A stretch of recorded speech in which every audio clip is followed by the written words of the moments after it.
Welcome to Learn with Aisha. If you are aiming to pass exam DP 600, you in the right place. Please watch the entire playlist for all the questions. You have a Fabric tenant that contains a warehouse.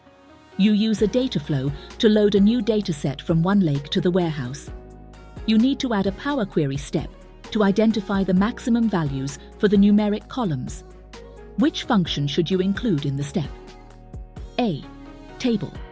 Max n. Option B. Table max. Option C. Table range. Option D. Table profile.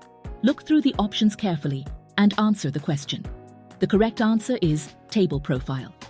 If you said table max, you are wrong. Initially, I also thought table max might be correct, but it's not. Table max returns the largest row in the table, given the comparison criteria.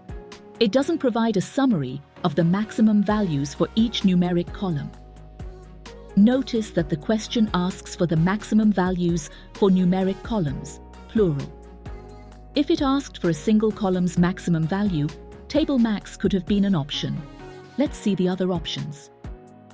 Option A, table max n. This function returns the largest row or rows in the table, given the comparison criteria.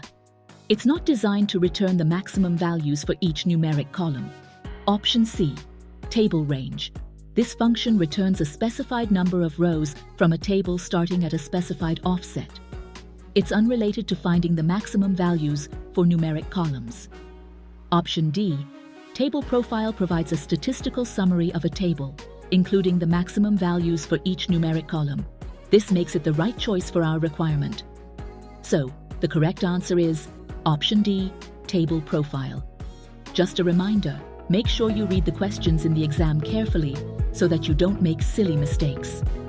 See you with another question.